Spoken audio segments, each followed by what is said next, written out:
Hello and welcome to day one of the performance exam lectures for BarWinners. I'm Ann Wells. I'm the Director of Academic Support at Loyola Law School and a longtime lecturer for BarWinners. Usually we're live for the performance exam lectures and it's somewhat interactive, but I still want this tape to be interactive with you as well. So there will be some times when I'll say, okay, turn off the tape, read or outline something, and then come back, turn it on when you're done. So watch for that. As I said, so today we're starting the preparation for the performance exam portion of the bar, but actually that's not true. Your preparation for the performance exam started in law school. However, unlike the rest of the bar exam, the performance test, performance exam tests not only, or not necessarily your knowledge of the law, rather it tests your ability to read a problem, think it through, and then apply the law from a closed universe library that they've given you in the format that they've requested. In other words, the performance exam is designed to test your practical lawyering skills. But it's essentially what you've been doing all along. You take the law, you take a set of facts, and you come up with an analysis. Generally, by way of overview, the test materials will consist of approximately anywhere from 20 to 50 pages, including general instructions, a task memo that tells you what you're supposed to do for the particular performance exam. It could be an objective analysis such as research memo or case analysis or a letter to a client. The task could also be persuasive or argumentative analysis, like drafting a portion of a summary judgment motion or a letter to an opposing counsel or a closing argument. Essentially the bar examiners can come up with just about any format that they want to ask you to read and put your analysis and writing skills to work. It could also be practical documents like a discovery plan or jury instructions. But before you panic, saying, oh, I don't know how to do jury instructions, or I don't know how to do some of the other things you just said, you will be given, as part of the exam, very specific instructions to follow. And in fact, sometimes you'll get more specific information for things like jury instructions or closing arguments than you might for a research memo. But we'll walk through where you find those instructions and what to take from them. So you have, as I said, the initial task memo. You then have a library consisting of the legal authority relevant to the case. It could be statutes, it could be codes, and it could be cases, or some combination of that. You'll also get a client file which contains the factual information to apply to the problem. Now that can come in the form of an interview memo or a declaration. It could be trial testimony, could be any other documents. It could be newspaper articles, it could be letters, any number of things. So the task for you when you do a performance exam is to connect the key facts from the file to the elements of the law presented in a library in a way that responds to the instructions. A lot of students find the performance exam intimidating or scary, but the basic skills that you apply to it are similar to those that you're required to do on a standard essay. You can pass this part of the bar exam because you've done it before. Your entire law school experience has essentially trained you to do legal analysis and to solve legal problems. Exactly what the performance exam requires. Even your first year legal writing assignments were in essence a series of performance tests. So you've done this before and you can do this through the bar as well. In fact, some people will say, you know, in one sense the performance exam is easier because you don't have to think about remembering anything as far as the law goes. They give you the law, that's the law you're supposed to use, and for at least one portion of the bar period, you don't have to try to remember rules and elements and all of that because it will be in the law. So However, issue spotting, outlining, organizing, time management, and analysis are all central to success on the performance exam. You can't study an outline for this portion of the bar. The key is to practice it. Studying the substantive law obviously is critical for essays and MBEs, but the performance test is all about doing it. The more you practice, the more practice you do, the better you'll get at it, and the hopefully easier it will be on the day that you sit down to do it for the bar exam. Again, the key is organization and timing. One of the most important challenges of the performance exam is recognizing how to get the most out of the little bit of time given to you to write the document. I mean, let's be clear, timing is always a challenge on the performance exam. Put it more simply, you would never be expected in the real world to review a file, digest case law, and draft a document in the limited time given for you to complete the performance exam. So the idea when approaching it is to figure out how you can possibly do everything that you're asked to do in the time allocated. We're going to suggest one method for organizing that we found helpful and successful. Before you sit down to actually write or create the document, you're going to have to do a number of things. In addition to reading the library and the file, you need to create two documents, essentially, one of which is a roadmap, which is the structure of what you're going to write, as well as what we call an outline, which is essentially everything in the file condensed into a format that you're going to be able to use to write the document. So I will show you, this is an example of the roadmap. There's also one in your materials. There's a lot on it, and obviously you're looking at it going, well, that's easy for you to say, how do I create that? But in essence, we're going to talk about it so that you'll have a way to approach each performance exam in an organized and hopefully expedient fashion. So before we go step by step through that process, I just kind of wanted to talk for a few minutes about overall timing and the strategy for it. In your materials there is a sheet that sets forth the suggested times and components of the performance exam approach. And it basically breaks down into 4 steps. The first stage is the pre-writing stage, where you're sort of organizing and coming up with a very basic outline. The second stage is the reading and outlining stage, followed by the another pre-writing stage where you're essentially reviewing, outlining, and organizing the material according to the task memo. And then finally, the 4th stage is you're writing the response. To back up a little bit, normally the way that you approach the performance exam, and you have an hour and a half for it, approximately 45 minutes of that, or half the time, will be in the pre-writing, reading, outlining, and organizing stage, and then another 45 minutes to actually write and prepare the response. The pre-writing stages, the first, and we'll talk about this in more detail, but the organization and the outline stage, the really preliminary stage, is probably 5 minutes. And that includes looking at the table of contents, the roadmap, and the file, but in a very brief fashion.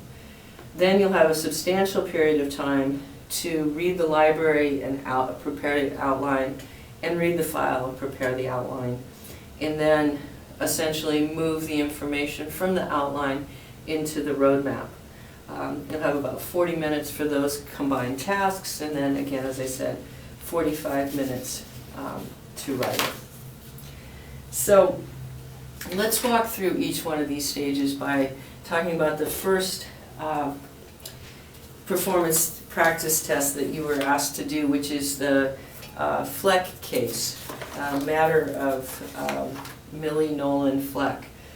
And by the way, my approach today pre-assumes that you have read the file, read the cases, and prepared an answer, or at least an outline of an answer.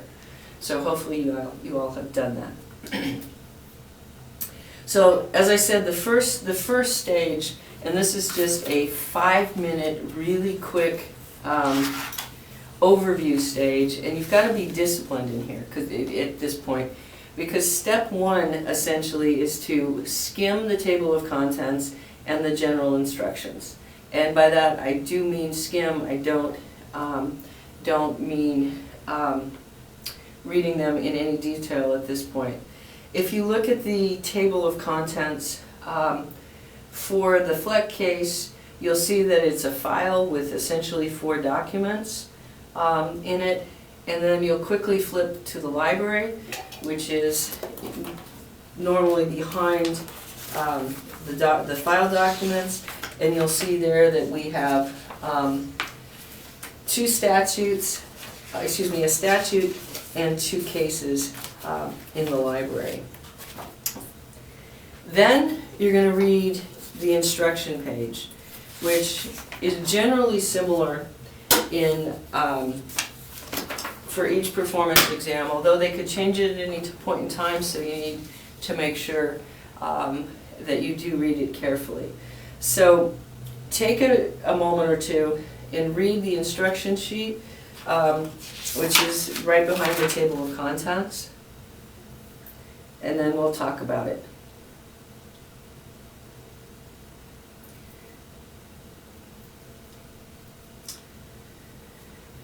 Okay, let's look at the instructions. That's the sheet that looks like this. I've marked it up to kind of highlight what I see as some of the most important parts of it, and I want to point you in the direction of that as well. Again, these are likely to be the same each time, but it does include important general information. For example, paragraph 2 says the problem is set in the fictional state of Columbia, one of the United States. That's important. It tells you the jurisdiction. Most of the time, these cases are set in Columbia or in some other fictional state. But it's important to know what the jurisdiction is, because not all of the cases in the library that they give you may be from the state of Columbia. And in fact, one of the later practice exams that you'll do has an Oregon case in the library, even though it's set in the state of Columbia. So you do need to pay attention to that, know what your jurisdiction is.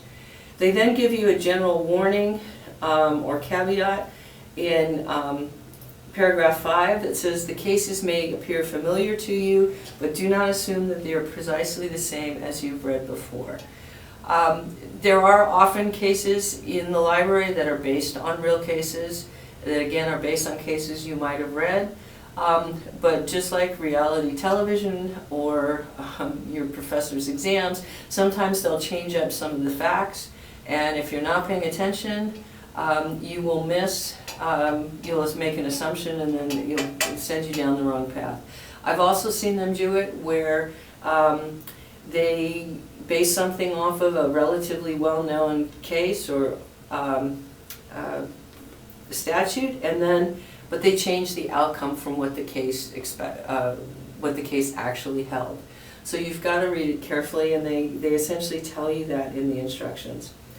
The other thing that's important on there, and this is actually a good time saver for people, in paragraph 5 they also say, the last sentence says, in citing cases from the library, you may use abbreviations and omit page sites. So they're telling you, you need to refer to the case, But you don't have to give them a page cite, you can abbreviate it, and you don't have to worry about internal page cites or proper citation format. Again, when you're in a situation where time is of the essence, not having to put pages in or use full Blue Book page cites, for example, saves you a lot of time.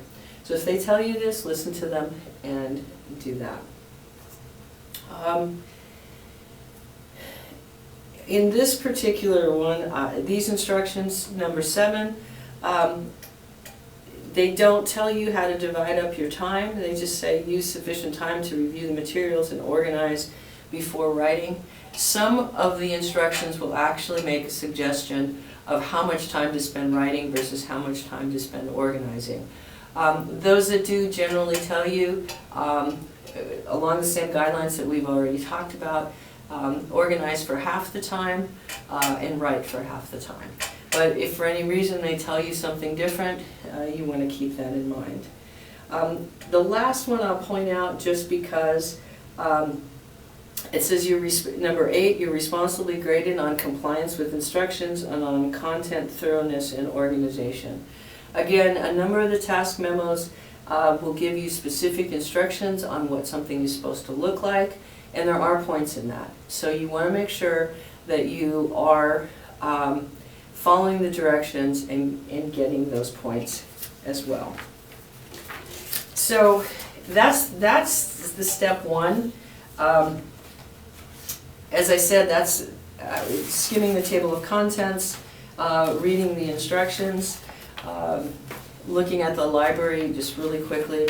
That takes 5 minutes at most to skim the file. I know it probably took me longer to explain that, but I wanted to walk you through it. You'll be able to read the instructions much quicker than I just talked about them. So once you've done that, the next step, step number 2, is to read and roadmap the task memo and the format instructions.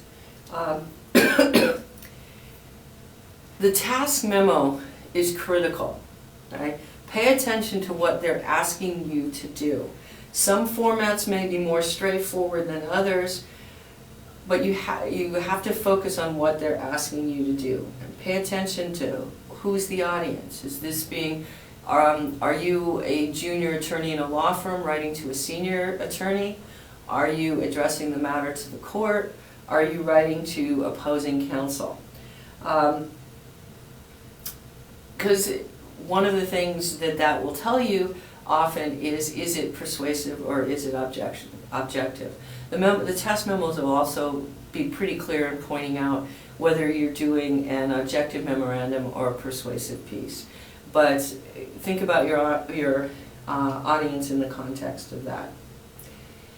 If there are more than one, if you're given more than one document to produce, the task memo is where they will tell you you need to produce a letter and an evidence list, or you need to produce a memo and an exhibit list.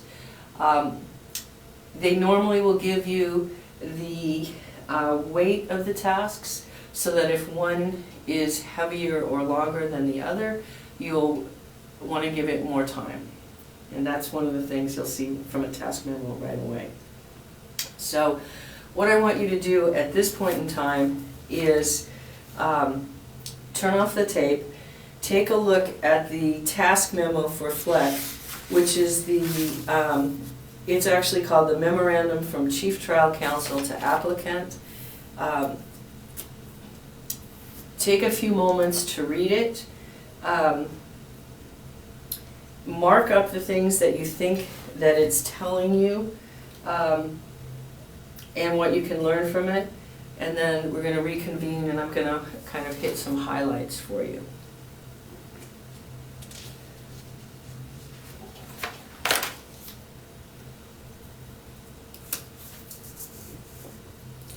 Okay, so the Fleck task memo is essentially a one-page document that is the instructions to the associate you about what you're supposed to do. So from the task memo in Fleck, we can see we come up with really three things. Okay? First, we can see what the basic facts at issue are.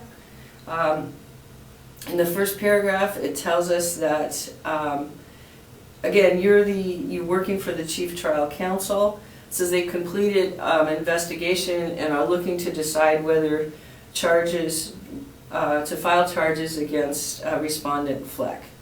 It says and then it gives you the issue. The client asserts that Fleck has misappropriated and withheld $500 from a personal injury settlement. And then during the investigation of that, it came to light that there was a negligent handling of the client trust account that may have involved commingled funds. So they've just given you the basic facts. You're like, okay, this is a professional responsibility question dealing with mishandled funds. They then go on in the next paragraph to essentially give you the basic roadmap of what your memo is going to be about. So the State Bar investigator has recommended that we charge Fleck with violations of, and then it lists 4 rules, as well as the rule and the particular charge with which it deals.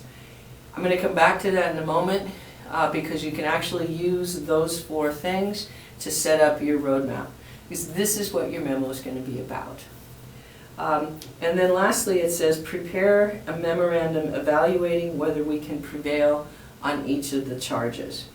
What that's telling you, a memorandum evaluating whether we can prevail, is telling you that you're doing an objective memorandum, that you're not advocating for one side or the other, but you're preparing a memorandum evaluating whether your office can prevail on each of the charges. So we can essentially start with a roadmap with the 4 alleged violations. And you can do this before you haven't read the rest of the file yet, or the library, but the task memo tells you, okay, this is what your memo is going to be about. So here's the way you would start the basic roadmap. Here we've got 4 issues that you're going to address. Okay? So your basic roadmap is going to have all 4. Okay? The first issue is Rule 4001A, which is the failure to maintain funds.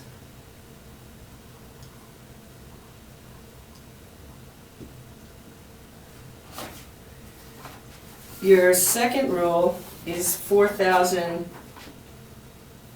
Excuse me, that's 4-100, sorry.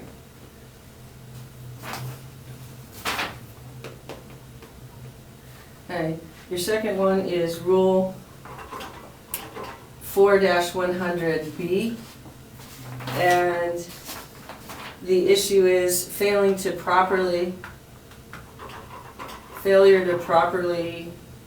promptly pay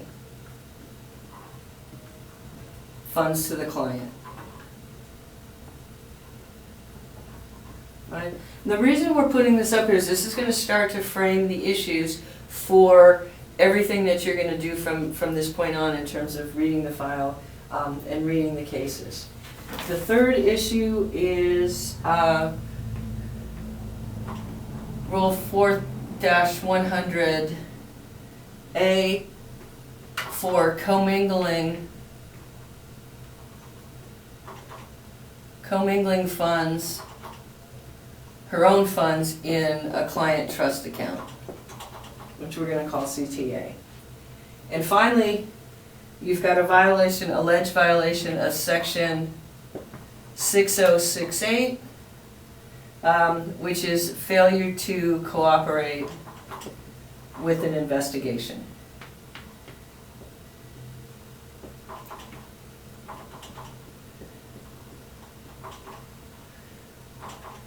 So what do we know so far, just from this, just from the task memo?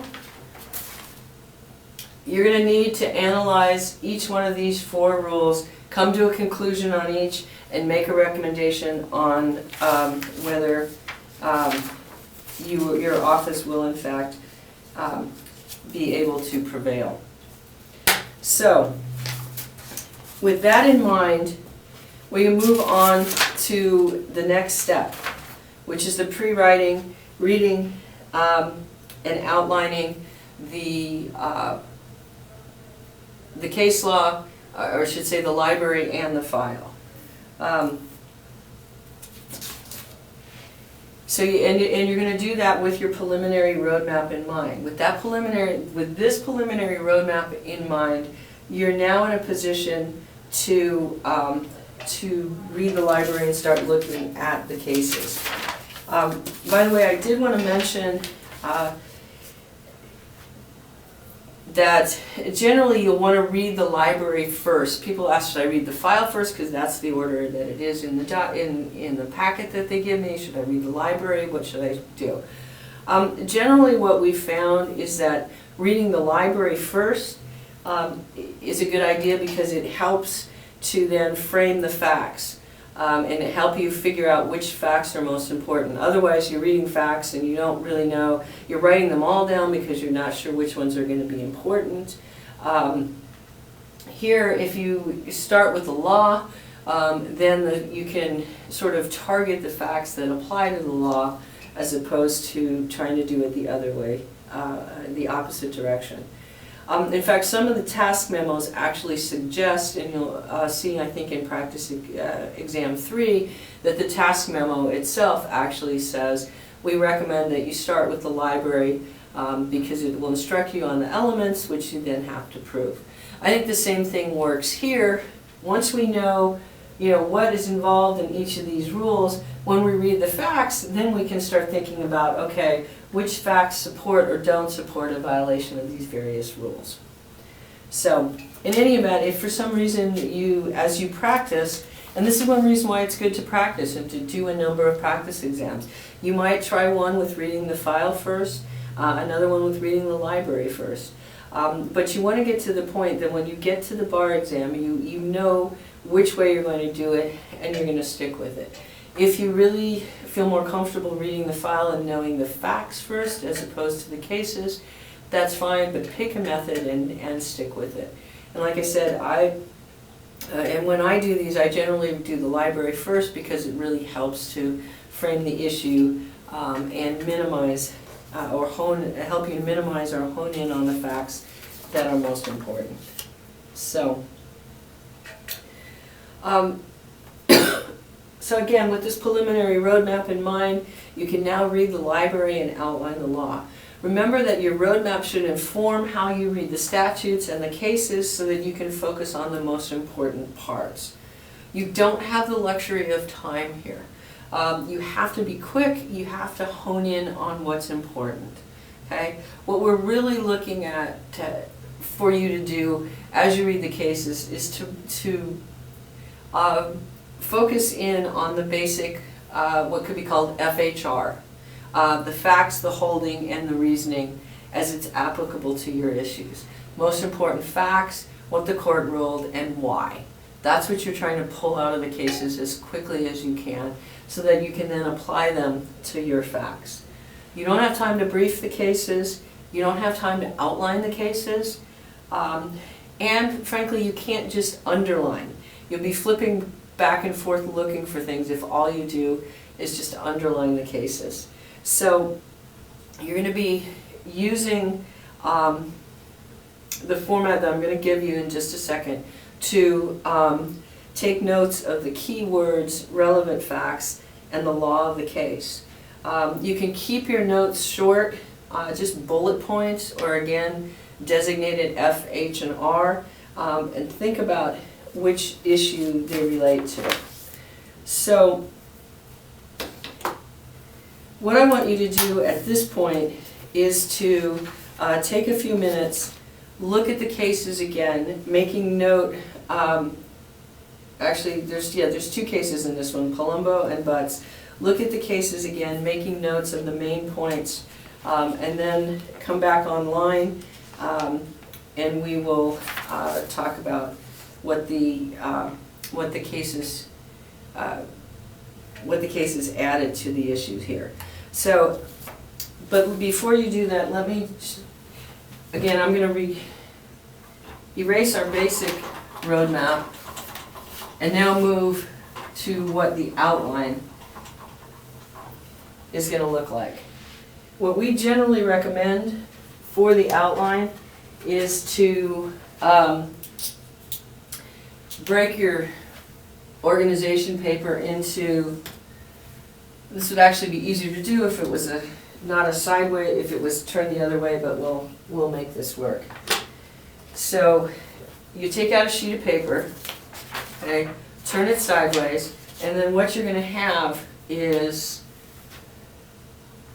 statutes, cases, and facts. Okay? And this is where your notes on the various of what you're reading in the library are going to go. Notes on statutes here, cases here, and then facts here. As I said, there's an example in the materials, but I don't want you to copy that or pay too much attention to that yet. What I want you to do is look at the format and go through now for as much time as you need to come up with a roadmap, an outline for the statutes and the most important parts of the cases, the Butts case and the Palomo case, thinking about the roadmap that we already have as to the 4 different potential violations. So take about 10 minutes to do that, turn off the tape, and then we'll come back.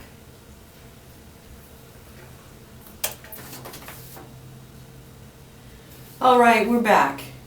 Let's take a look now at how the cases, and in particular the statutes, fit into your roadmap. You can see this is our outline, and this is our roadmap. So in this particular instance, because the task memo was so specific and it broke down statute, each statutory provisions that they wanted you to talk about, you may be able to actually save yourself a step and put the statutes directly into the roadmap. But in instances when you're not able to do that, essentially what you would be doing here is, as you're looking at the statutes in the library, you'd have section 6068, and which is that the attorney has a duty to participate in investigation. Okay? And as I said, because this one is pretty straightforward, frankly, this is going to be, you're going to be able to move this over to your roadmap and start with the law there. Remember that essentially what you're doing for each of these 4 issues is you're going to have 4 separate analyses, in some ways even 4 individual IRACs. For each of these, you're going to need to state the issue, whether the Fleck failed to maintain adequate funds in her trust account. You'll then set forth the law that's applicable to it, which is going to be 4-100. You're going to add in the facts that we're going to have from here, will be added in over here in order to apply them to the law, and then you're going to come to a conclusion. So essentially what we're doing is organizing the material that you're reading in the file into statutes, cases, and facts, notating them in a way that then you can shift them over to here and have your arguments structured. So, as I said, because they, the statutes are, in some sense, are some of these are pretty straightforward. Again, we would just put 6068 here, which is an attorney has the rule, the attorney has a duty to cooperate with any investigation.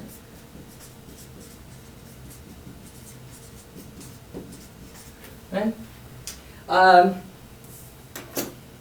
The next two statutes, as you see them in the file, are Rule 3-700, and I'm going to put that here because we don't have 3-700 over here, so we're going to have to figure out which one it goes into. But for right now, I'm going to take a quick note on 3-700D, which says upon termination of attorney-client relationship,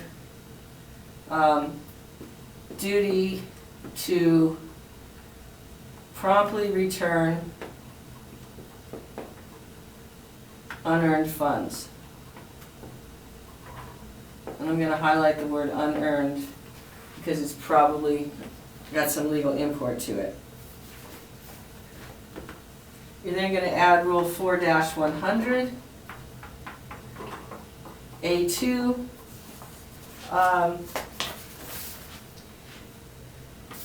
which I noted a couple of different, let me take a step back here, forgot one thing. Rule 3-700 says unearned funds, and it also says retainer fees earned earned retainer need not be returned. And that kind of thing should jump out at you because we're talking about failure to promptly pay over funds to the client. So one of the reasons why she may not have done it is because it might have been an earned retainer. So again, that should jump out at you, something that you want to make a note of. That, by the way, was in the discussion to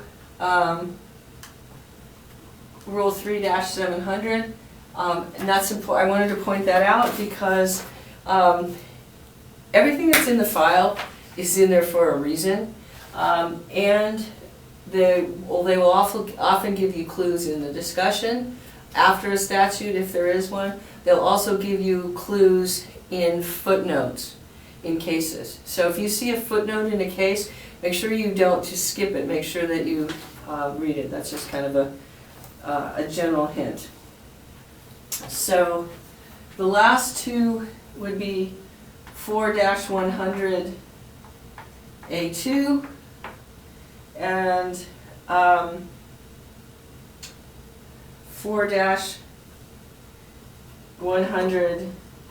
B3. B3 is pretty short.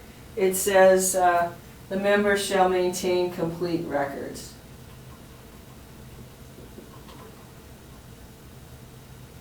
Or shall maintain records. So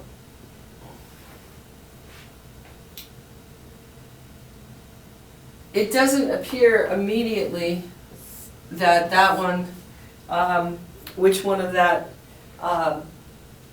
those four that goes to. So again, we'll have it down here, and then 4-100 A2.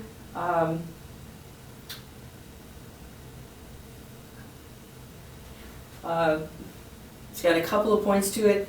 What I think is important is the portion to the law firm must be withdrawn, and disputed portion shall not be withdrawn. I'm also going to suggest that as you're going through some of these, that you notate, and again, it's kind of hard to do it on the board, but I would put a number next to the legal point that you're making. For example, number 1, upon termination, it's duty to promptly return. Number 2 would be retainer. An earned retainer does not need to be returned.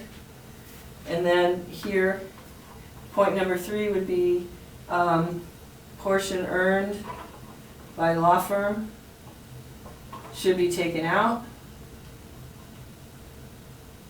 or should be withdrawn. And number 4, disputed portion shall not be withdrawn.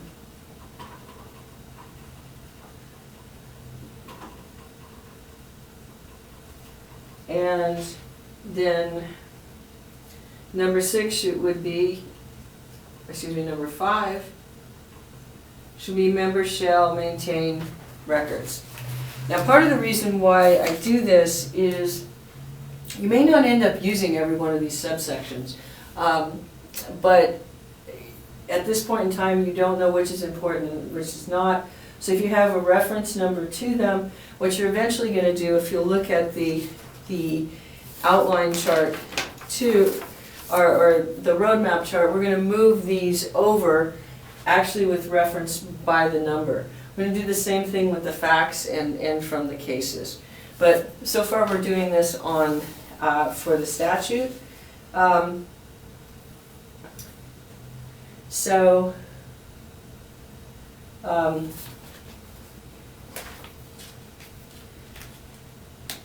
As I mentioned, some of Rule 4-100A that was immediately applicable, rather than put it over here, I moved it directly into the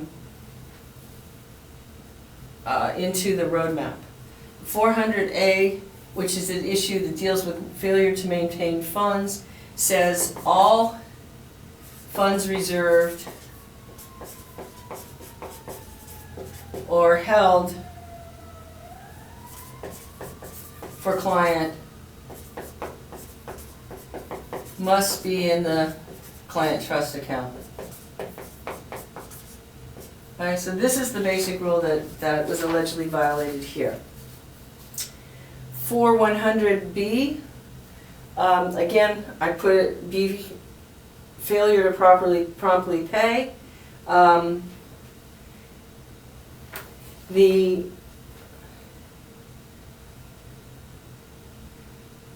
member shall promptly pay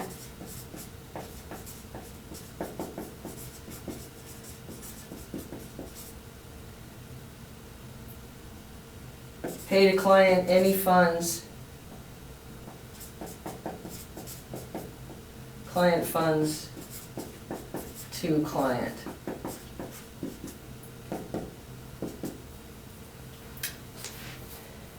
(6068), we already have attorney of the duty to cooperate with any disciplinary procedure. And then 4-100A also says, on commingling, the rule is no funds of the law firm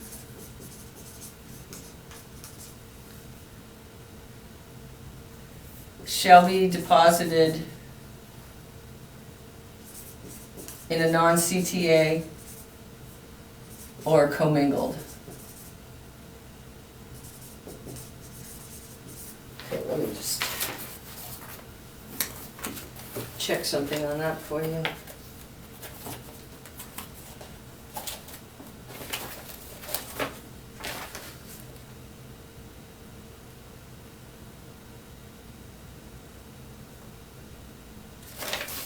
Yeah, so that is 4-100. So now we've got the statutory framework on there. Again, if it's immediately apparent where a rule might go or a statute might go, you can put it in the roadmap. If not, kind of use this as a holding place and you can move it over later.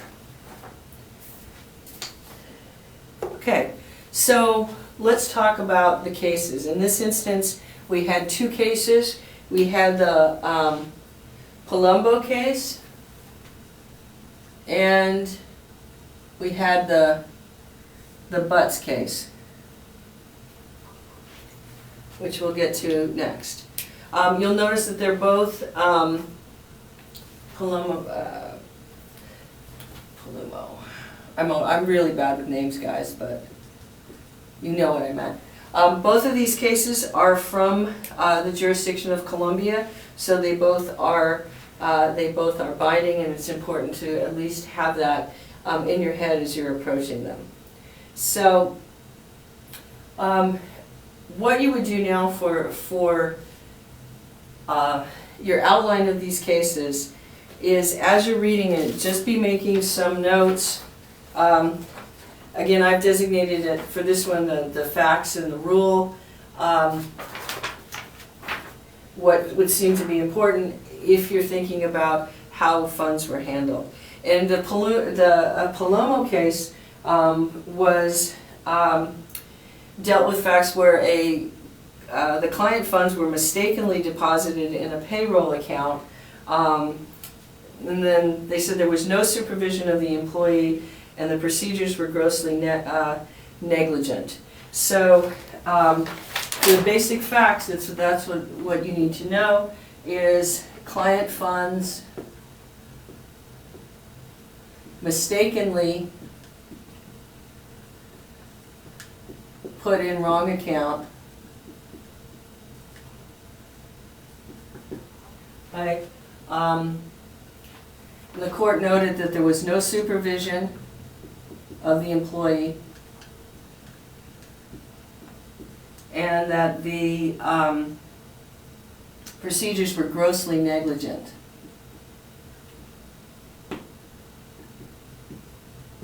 Okay.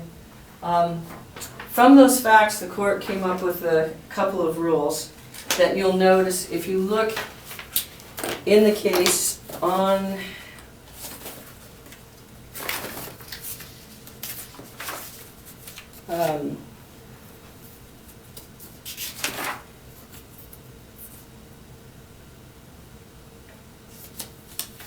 the second page.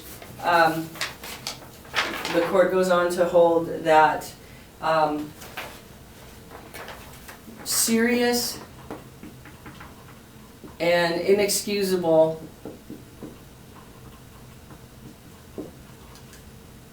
lapses may be considered willful for disciplinary purposes.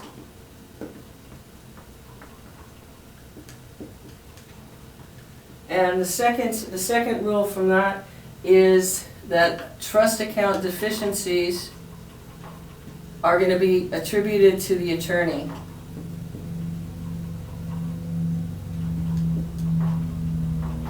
Okay. There's also a footnote in this case on the next page that I think may perhaps be of note, where it says petitioner points out that when advised of their oversight, they promptly remitted the funds with interest. The court said that may mitigate it, but that doesn't fix it.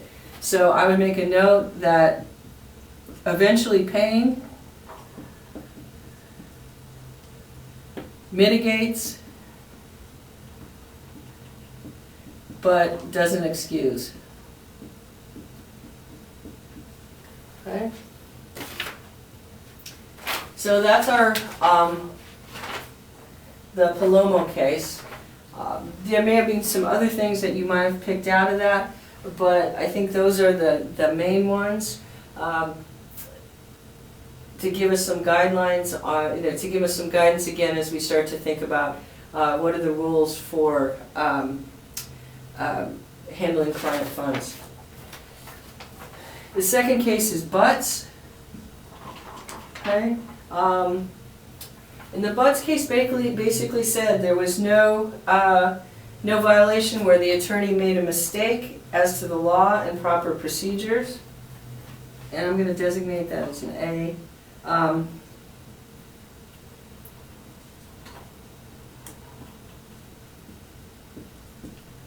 And by the way, you're probably going to write these out with a few more words than I'm doing, but part of this is just to get it on the board for you. You'll need to make as many notes as you need to make sure that you understand how to, what's on here so that you can get it over here. I'm cutting out words here and there again to make it fit a little better and go a little faster for you. So no violation where attorney made honest mistake. Again, that's a shorthand, but... And the second thing underneath that was that they acted openly and in good faith.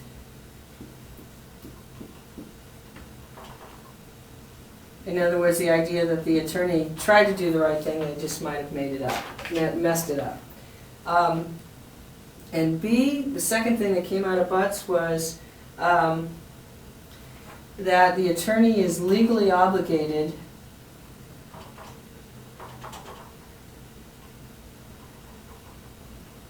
to hold funds if they're in dispute.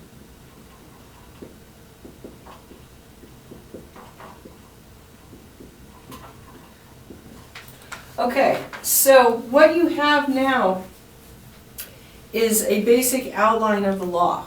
Okay? That's the law we have to work with. They've given you the 4 statutes, actually slightly more than 4 statutes, but if you count the subsections, and 2 cases. Okay? So you should already be thinking now, as you're getting ready to move on to the reading the client file and doing an outline of the facts, thinking about, okay, I know the issues, I know the law, I know what the cases look at. So now I'm going to go through the documents in the client file to pull out the important relevant information that goes along with these facts. And as you're reading the client file, you want to think about the issues to which, or which one of these issues they relate to. Not all facts are going to be created equal, right? So you're going to need to read quickly, but critically, informed by the issues and the law. Now, on the documents in this file, and if you'll turn now to the client file, actually, you'll see that we've got an interview of Hirsch, the complaining party, a letter from from Fleck, who's the attorney to the client, and then you've got a telephone interview with respondent Fleck. So those are the 3 pieces of facts that you, or 3 documents that you have to get the facts from. And as you're starting to read the facts, it is possible that there's going to be some facts that don't necessarily relate directly to something in one of the cases, but you're not going to be able to tell that until you read a little bit farther through it. For example, in the Hirsch interview, it talks about how Hirsch was a paralegal, was employed to represent, Fleck was employed to represent her on a contingency basis.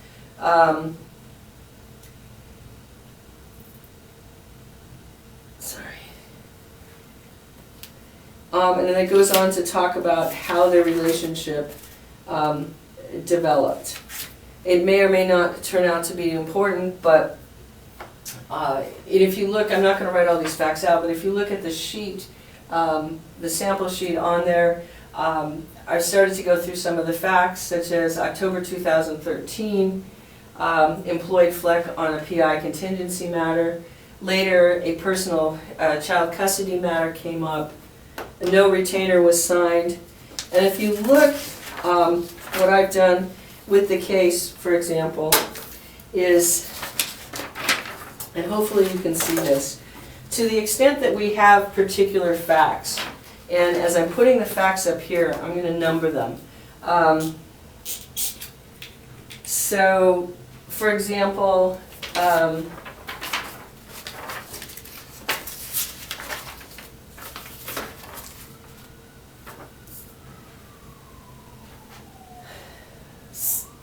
subsequently they, so hired in 2013, 2013 for PI, subsequent child custody. Okay, what I'm doing in addition to logging them here, as I'm reading the case, I'm actually putting a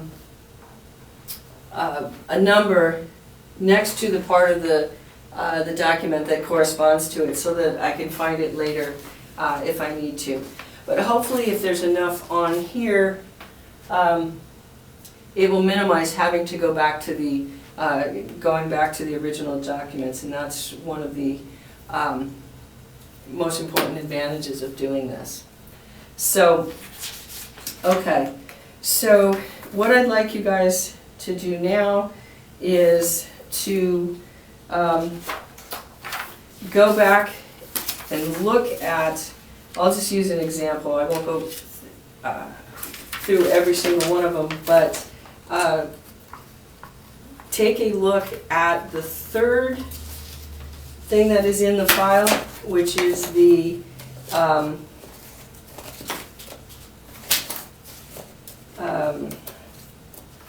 interview with with Fleck. It's a telephone interview with respondent Fleck. Turn off the tape, go through that one, mark and pull out the facts that seem to be most relevant to our issues, and kind of hone in on them. So, we'll be back in a minute.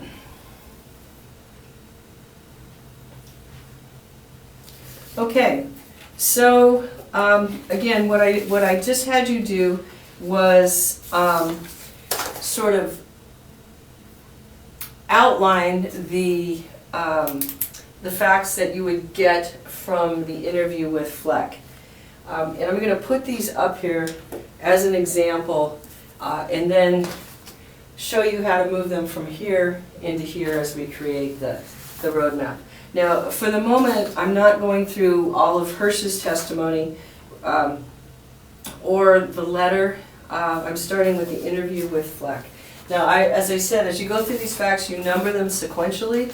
So when I get to the Fleck interview, I'm actually on, I believe, item 13, or at least for my purposes, that's what I'm going to use.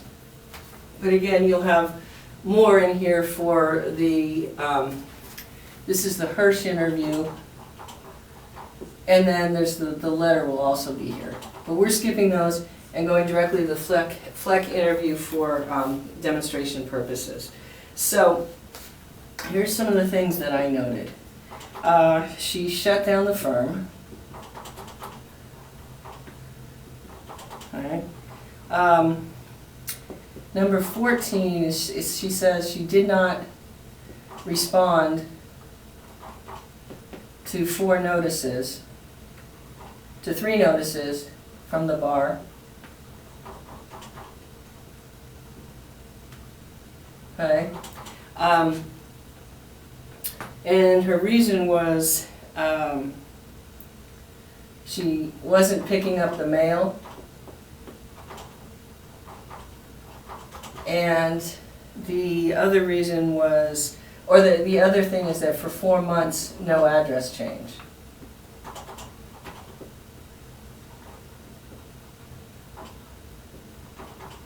Okay. Then number 15, she said there was a $500 payment as a retainer.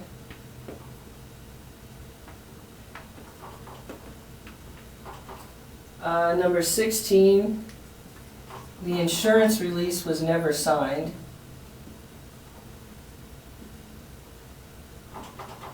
And again, some of these things you will know more about because we'll have done the Hirsch interview first, but in the context that we're doing it, we'll be able to move them over there. And then she says she kept the money because it wasn't signed, because the release wasn't signed.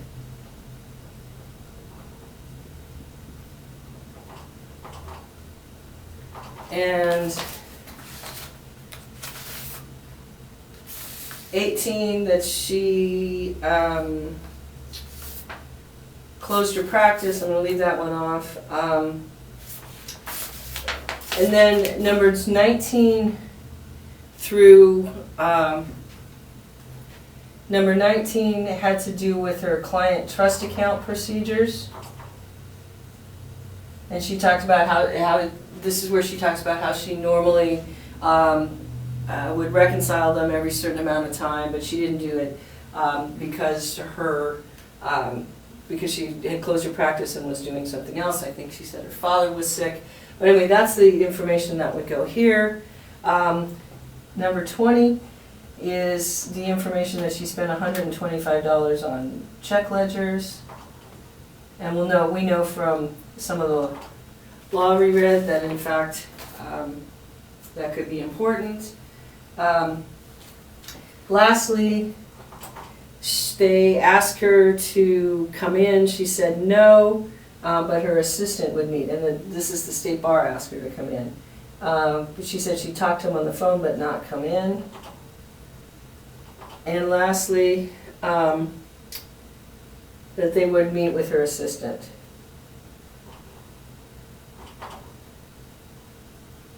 Okay, now I'm going to show you what you'll do with this using just Fleck, or Fleck's particular testimony. Okay. And you can probably see where I'm headed with this.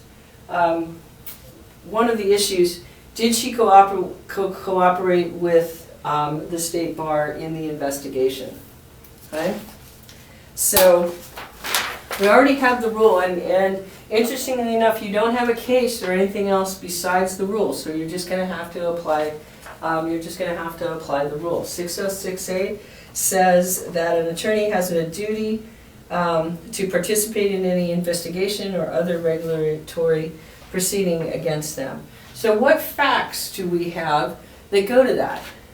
Okay, we have, in this particular instance, fact 14, okay, which is she did not respond to 3 notices from the bar, and the explanation is 14A, B, and C. What else do we have that goes to the duty to cooperate? Well, let me see. Number 21 is her refusal to meet with the bar investigator, and 21A is and she said that she would make her assistant available. Also, she said she'd be available by phone, but not meet. Right? And then her assistant. Okay, so by referencing it like this, you can look at the other sheet without having to rewrite the entire amount over here. So that when you actually get to the writing, you have this already set up.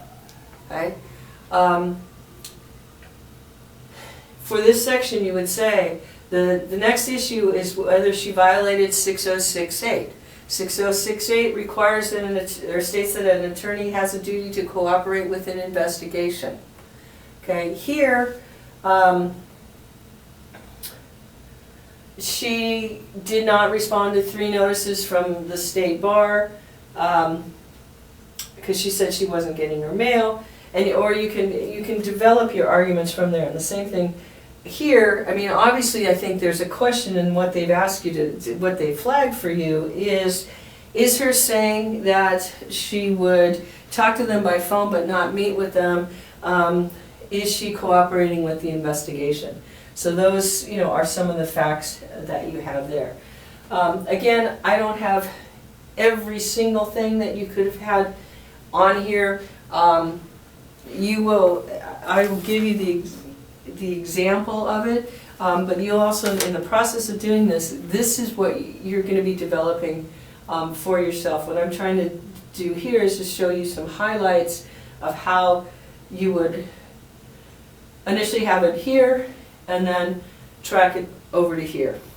So let's also see, that one, as I said, is basically just the rule and the facts. Let's see now how the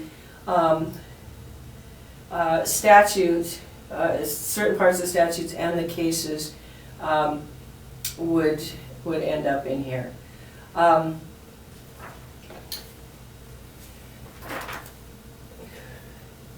4-100A, which deals with commingling of funds, as I shortened it to no funds for of the law firm shall be deposited or commingled.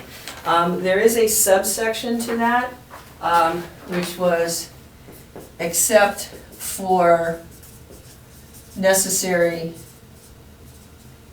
to pay check fees and etc. Okay. Again, there was nothing, as far as I read it, in either one of the two cases, either Butts or Paloma, that gave us much more on commingling her funds, or the law firm's funds, with the client's funds. The facts here do say that she had $125 in the account, but that was intended to pay for checks and ledger.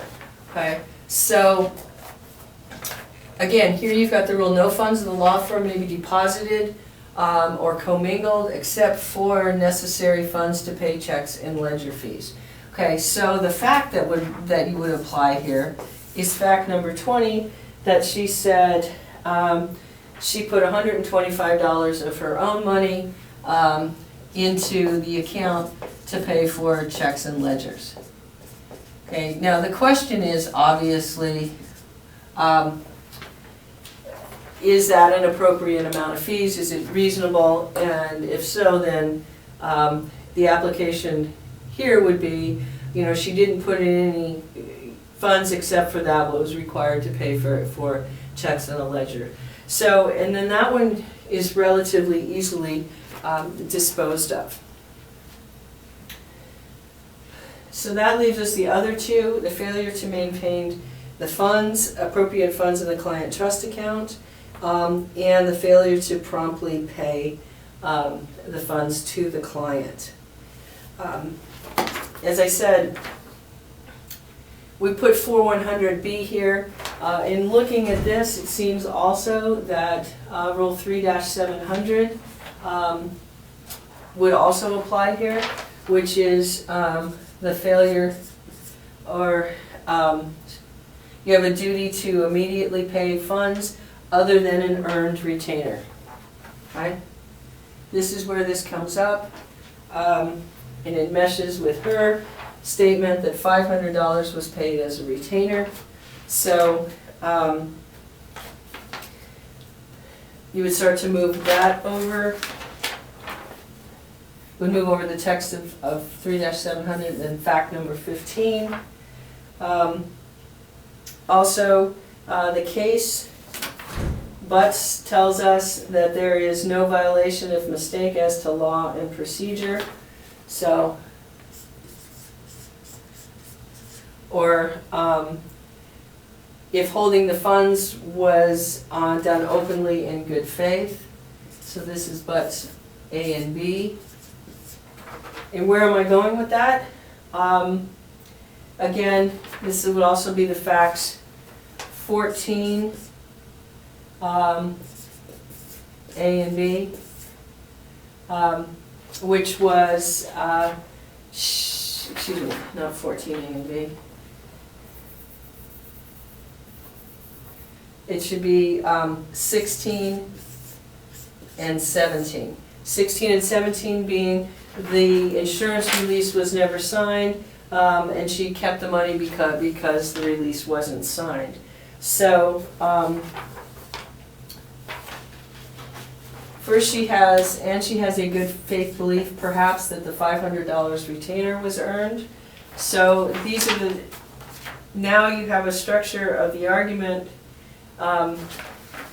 just based on Fleck's facts. Again, there may be something from the Hirsch interview or the letter that would also go in here, but now you have the law, you have the facts, and you're in a position to do your analysis.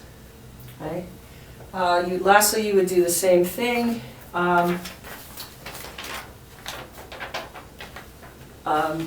under failure to maintain client funds.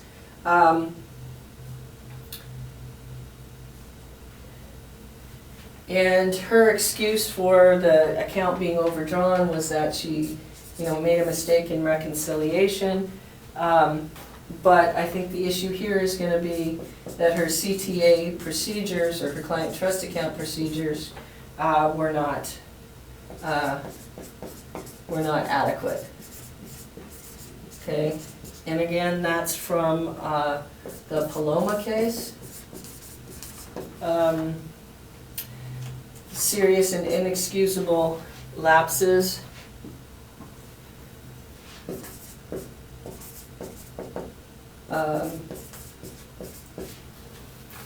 And you now again you've tied it all together. So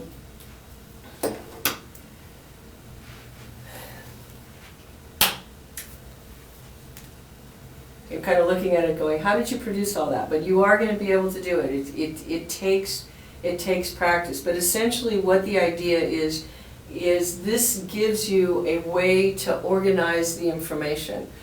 Because otherwise you're flipping back and forth, you don't know what goes there, you're not sure how to start writing it. So if you get the basics here, and then you can lot it, again, put it where it goes, you then have a roadmap on what you're going to write. Right? And that brings me to the last part, which is writing the response. Make sure that you're watching your time. You don't get any credit for what's on here or here if it doesn't get onto the exam. So these sheets of paper may be great and they may help you organize, but you do at the end of the day have to get them onto the exam. So watch your time. Again, if you're allocating it 45 minutes and 45 minutes, when you get to the 45-minute time period, you've got to start writing. And if you haven't gotten all of this over to there, then at least you've got some framework that you can work from as you continue to write it. Remember that the idea is to convey that you understand what they're asking you to do. And I'm going to say something here that may sound a little weird, but as far as the way it's written, it's better to be mediocre and complete than 100% comprehensive and unfinished. And again, the way that you want to write it, you're not writing the great American novel, you're not writing the Great Gatsby. You're just getting the information down. So yes, you want verbs in every sentence. Yes, you want the person reading it to be able to understand it, but I would not go back and re-edit and make every sentence perfect until you've got all your main argument in there. Because that's what they're looking for. They're looking to see, did you make the arguments? Did you spot the issue, state the rule, apply it to the facts in the format that they wanted you to do it? They're not saying, did you find the issue, state the rule, apply it to the facts in 100% perfectly written sentences. That part's not in there. But, so you want to hit the high points. And again, by that I mean state the issue, state the rule from the applicable statute, the applicable rules from the cases, and apply it to your facts, and then conclude one way or another. I will tell you that I was at a presentation by a bar grader at a conference not too long ago, and one of the things that they said they look for right away is there a conclusion on everything? So make sure that you are giving them a yes or a no, no violation, maybe this was a yes, but have a conclusion. You definitely don't want to miss those points. Those can be easy points. So be sure you conclude one way or another. You also want to pay attention to the form they're asking you to write it in and to follow it, and make it look like what they ask you to do. So for this one, this was an inter-office memorandum. So when you're setting it up, you want it to look similar to the task memo that they gave you. Okay? Because you're setting it up as a memorandum, you're going to have the same thing: Office of the Chief Trial Counsel, to Chief Trial Counsel from applicant, date, and the subject matter. Set it up like a memorandum. Okay? Another general point that I want to mention is we've talked about organizing it, breaking it down issue by issue. I'm going to give you a couple of other ways to make sure that you make the grader's job easier. And that is use headings. Okay? Make sure you have a heading for each one of these categories. Okay? And that your discussions within these categories, your separate ideas should be in separate paragraphs. This is not the place to have paragraphs that are an entire page long. What you want the grader to be able to do is take a look at it, see what you're talking about, because frankly, a lot of times they're skimming it. They're looking for whether you got the main ideas, whether you made the main arguments. So make it clear, you have separate paragraphs for each idea. You don't have one big long paragraph because you don't want to risk them that the reader won't grade it. So again, use headings, make it follow the format, make it look done to the extent you can, and again, watch your time so that you have time to write. If you start to run out of time, then at least just get your bullet points down there for the last section of it. So that's essentially it. I think you can see from the structure that we're proposing that the more you do it, the more second nature it's going to become. So practice, practice, practice. The more you work with this, I think the more intuitive it will become. So with that, good luck, and we will be back. You'll see me later again for performance test number 2 and number 3. But in the meantime, keep up the good work. Thanks.